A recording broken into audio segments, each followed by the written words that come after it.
Recently, I had the privilege of being one of the speakers at the University of Nevada TEDx event. Now, lesbian singer and songwriter Jennifer Knapp was another featured speaker who I befriended during that time.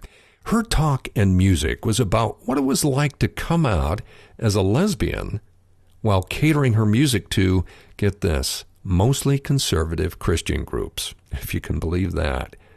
As I watched her, it occurred to me that I was about to, quote-unquote, come out as well to the world in a big way when I finally stood up to deliver my talk as the last speaker.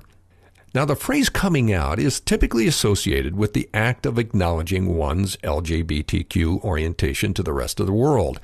Yet, if we stand back a bit, it can have a much broader and even more powerful meaning, one that can actually apply to each and every one of us in a very positive and fulfilling way. Now, what if we looked at the act of coming out to more broadly mean acknowledging who we really are at our very core to the rest of the world, no longer hiding our true self in the shadows or closet, as it were? How many of us are reticent to truly be ourselves because of concern or shame of what others may think? How many of us hold ourselves in reserve, not allowing full self-expression to emerge out of fear? From this perspective, the vast majority of our culture is still very much in the closet. During my TED Talk, I came out very publicly to the rest of the world as a clinically impotent male who happened to find ways to experience extraordinary intimacy despite my condition. Now, let's face it, this is not something most men would be comfortable revealing to a group of people, much less the world, via YouTube. The reason I did it is the same one used by any LGBTQ person who chooses to come out. It's time to end the shame. Not just for me personally, but for the millions of men and their partners who have the same condition and struggle with it in silence. Shame has got to be one of the most useless and damaging emotions a human being can have.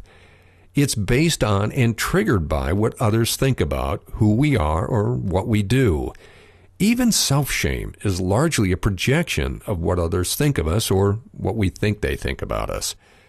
There is a world of difference between self-shame and being disappointed in oneself. One is taking on others' beliefs of how we should act or be, while the other is an acknowledgement that we are fully responsible for how we show up in the world. Coming out requires being vulnerable enough to authentically express ourselves exactly as we are, rather than through the filter of others' expectations. And when done authentically, it usually results in a wonderful feeling of release, letting go of the pretenses, the secrets, and the lies. To allow yourself to be and show up in the world as you really are, warts and all, authentically and vulnerably, typically requires a heaping dose of courage. When you finally take the step to come out and be the real you, expect pushback from some friends, family, and even society at large. And also expect to experience real freedom, perhaps for the first time in your life. For example, my life partner, who happens to be from Brazil, came out of the closet, as it were, when she told her mother that getting married and having children was just not on her wish list. Then her mom responded with, "Well, why don't you just have a child then?"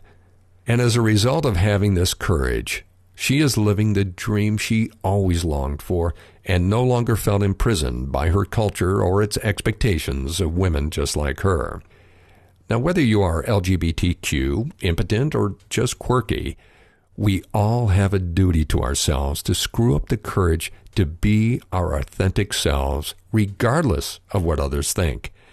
And a good place to start is to be excruciatingly honest with yourself as to what you're hiding from the rest of the world.